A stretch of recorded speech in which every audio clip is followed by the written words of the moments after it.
Au-delà de la magie des paysages, la Nouvelle-Calédonie est peut-être l'endroit rêvé pour s'adonner au plaisir du kite. Vent régulier, mer plate, public connaisseur, tous les ingrédients sont donc réunis pour faire de cette dernière manche du Kite Pro World Tour un événement majeur dans l'île. En effet, cette 7e étape doit décider de l'attribution des titres de champion du monde dans 3 disciplines. Je pensais vraiment venir en Nouvelle-Calédonie parce que j'ai vu des photos l'année dernière et j'ai été vraiment impressionné par les vagues. Je voulais vraiment surfer ici. Cette année, 7e édition de la compétition. Chaque année, c'est un grand plaisir de recevoir le KPWT et tous les coureurs de la Coupe du Monde à Nouméa. Donc le freestyle, best trick et hang time, donc les épreuves se passeront ici, plage de la Pointe-Magnin. La course racing, comme chaque année, c'est la longue distance entre le Faramédé et Nouméa. Et cette année, petite nouveauté, l'épreuve de vague se passera à la passe de Nimbert. On a toujours eu en fait d'excellentes conditions. En plus, on fait toutes les disciplines. On a rajouté un super webmaster en 2006. Donc, ouais, pour faire à la finale d'un tour, je pense que c'est difficile d'avoir mieux. Ouais.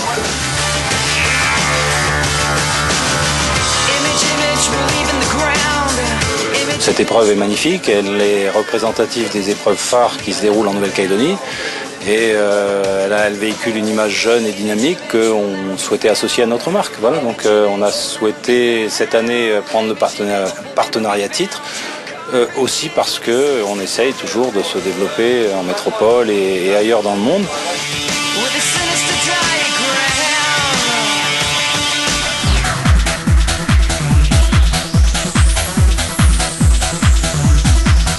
Pour les annonceurs, associer leur nom au KPWT est une valeur ajoutée non négligeable en termes de communication, car le kitesurf est une discipline en vogue, sport jeune, dynamique et sain qui ne cesse de prendre de l'essor.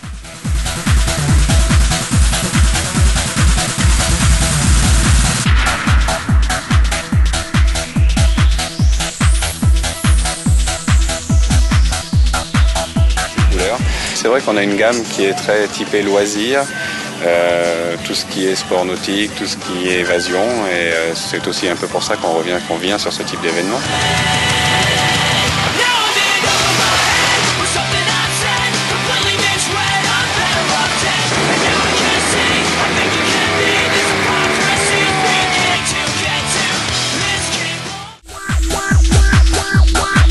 Long raid où il faut apprivoiser le vent.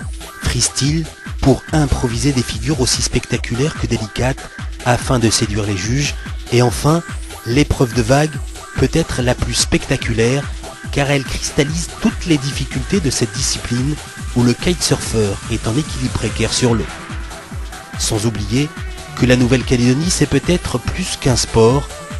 Le kitesurf, certes, mais aussi la rencontre permanente. C'est la 3e fois que je viens ici. Donc c'est vrai que c'est vraiment un super spot. Niveau du freestyle, c'est conditions assez idylliques, plan d'eau plat, vent constant et tout. Et puis il y a vraiment plein de trucs à faire ici.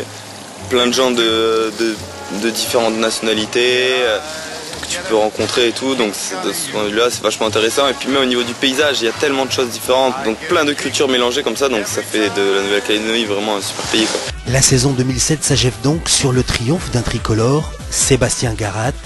En 2008, le programme s'annonce tout aussi alléchant avec ouverture des hostilités en France à Saint-Gilles-Croix-de-Vie en avril, avec par la suite un détour par le Brésil, la Turquie, la Grèce et Monaco, autant d'escales qui méritent le grand saut.